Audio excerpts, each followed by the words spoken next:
From MTN News, you're watching Montana This Morning. A Bozeman environmental group is leading the way in a lawsuit against the state of Montana. The group is claiming that a state ban on local single-use plastic regulations is unconstitutional. Why the group says the regulations are needed, that coming up. But first, model railroaders in Montana are honoring more than 35 years of MRL rail service in the state with a display. Coming up, we're going to see where you can find it. I'm Megan Thompson here in Uptown Butte at the historic Finland Hotel. And coming right up, we'll take a peek inside as the hotel is about to celebrate its 100th anniversary coming up on New Year's Eve. Alrighty, it is 6:30 on this Friday edition. We are trucking forward on this show. It is 6:30 on this Friday edition. We made it, Matt. We did, and once again, kind of a chilly start to the day. It's not frigid overall. There's several areas into the teens and 20s, but low teens for a vast majority of the viewing area. Early morning temperatures remain pretty chilly. Partly cloudy skies. Traffic is moving along just fine this morning. There's still some icy spots on a few of those lesser traveled roadways, but you look at our daytime temperatures for the next several days, we're on the rise. For now, I'm going to break it all down for you coming up in just a few minutes. All right, thank you very much, Matt. Now, right off the top, the house where 4 University of Idaho students were killed was demolished yesterday. The home on King Road in Moscow, Idaho, is where Kaylee Gonzalez, Madison Mogan, Zana Kronodal, and Ethan Chapin were murdered in November 2022. The previous owner gifted the home to the University of Idaho. U of I initially planned to demolish it before this school year. However, delays ensued as families expressed their wishes to wait until the case reached a resolution. The court has released the home, and neither the prosecution nor the defense has opposed the demolition. The suspected killer, Brian Kohberger, is facing the death penalty. And so far, a trial date has not been set. And the state of Montana is being sued for banning local regulation of single-use plastics. This morning, for the first time, we hear from 2 plaintiffs involved in that case. MTN's Kelsey Boggs explains what is motivating them to join forces with a Bozeman-based environmental law firm that is leading the charge. Cups, to-go containers, and utensils. These are things you probably wouldn't think twice about throwing away. But one local group wants you to reconsider what you're putting in the trash and allow local governments to regulate what businesses are allowed to hand out.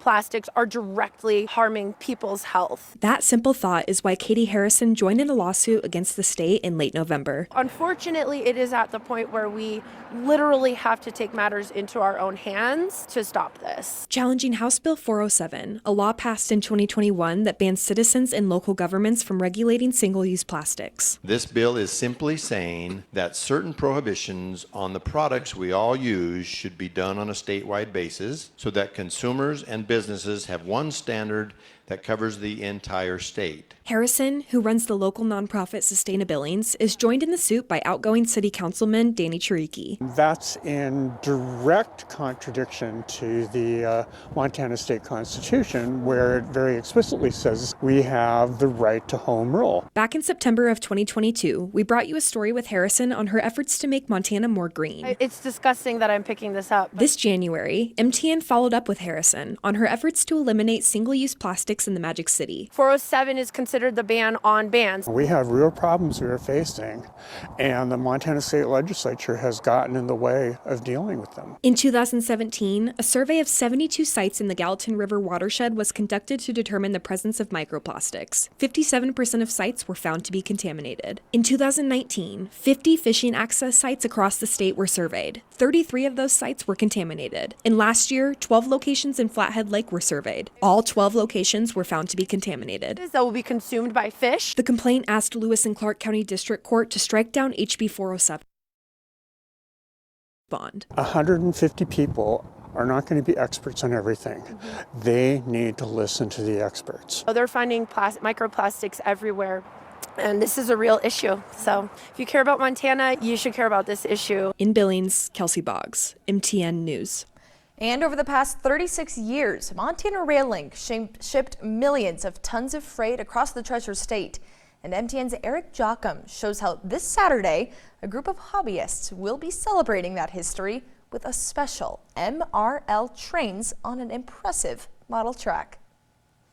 Over the past 36 years, Montana Rail Link has shepherded millions of tons of freight across the Treasure State.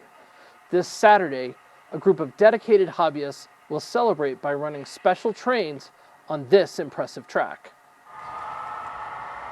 Trevor Hawkins watches his model MRL train wind around the tracks at the Western Montana Railroad Historical Association. It's similar, but not quite the same as his job as an actual engineer on an MRL train. It's amazing the country you can see out there that you can't ever see from the road, and running these beasts 4,400 horsepower up and down the mountain every day. The main thing I do. Burlington Northern Santa Fe, or BNSF, will officially take over operations of MRL on January 1st. You know, I think BN will be great, but it's always sad to see another railroad going away. To recognize MRL's contributions to Montana railroading, the association will be running MRL trains on its more than 2,000 feet of model railroad track. The model, known as the Last Chance Layout, represents much of western Montana and aims to provide a history of the railroads that helped build Montana from the 1860s to the present.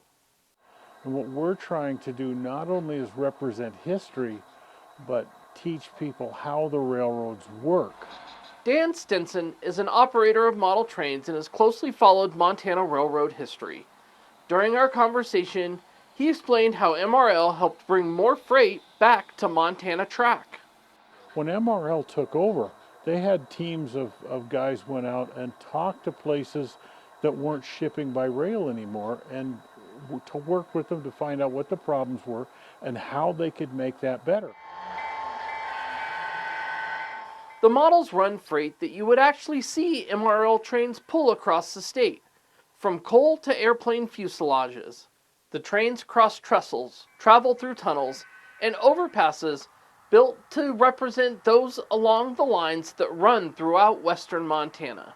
And while it's primarily focused on railroads like the Milwaukee, Great Northern, and Union Pacific, operators like Sean Curtis of VEK Railway Supply say displays like this help build excitement for Montana's rail past and future. It gives opportunity to showcase what the railroad can do, what it is doing. Gives future generations also something to look into as possible careers. I think the future for MRL is great. I think even though we're transferring to a new company, I think it'll go great. I think everyone has a job, and that's the big thing at the end of the day. This model train layout is located at 619 Last Chance Gulch. The public is welcome to come see the MRL trains this Saturday between 10 and 3. Reporting in Helena, Eric Jocham, MTN News. And for the New Year's resolutions, many people are going to be pledging to eat healthy and to be a little more active. And for a lot of us, that may mean joining a gym. Well, this morning, Scripps News' Jackie Calloway shares everything you need to know about cutting the cost of your membership. It's that time of year. A lot of people are thinking about taking their fitness to the next level, but it does not need to cost a lot of money. Here are several ways to save big on your next gym membership. Personal trainer and gym owner Ty Pena started in the fitness industry 30 years ago. Full disclosure, I take his classes too. Ty's #1 piece of advice when it comes to choosing a gym: avoid long-term contracts. A lot of times cancellation can cost just as much as you first joining. I would suggest a month-to-month membership with no strings attached. Let it go. Let's hit the other side. Keep an eye out for special promotions, especially during the holiday or the start of the year when many people set fitness goals. Gyms often offer discounted rates or waive initiation fees during these times. Maybe the first month the consumer will pay, and the second month it will be on the gym. 30 days free membership. And you definitely want to try before you buy. A lot of gyms make this easy. At this time of the year, they'll offer 1 or 2 complimentary classes, or either a class for a nominal fee. Others will offer a free week. You definitely want to make sure it's the perfect fit before you commit. So 1, 2, 3, 4. And once you're there, ask around. Don't be hesitant to talk to other members, that long-time members. Missy Heileman and her daughter Ella found their perfect fit in group fitness classes. It's really helped us to just get fit, feel better emotionally, and feel stronger. I feel like it's so much easier to be encouraged by other people. Missy, a real estate agent, needed a place with plenty of times to choose from. I feel stronger. I feel I'm ready to eat better. I sleep better. Taipina says on average, 70% of those who sign up in January will drop off by March. His advice for sticking with it? Really consider pacing yourself. Pacing yourself is definitely the key to have longevity and being realistic.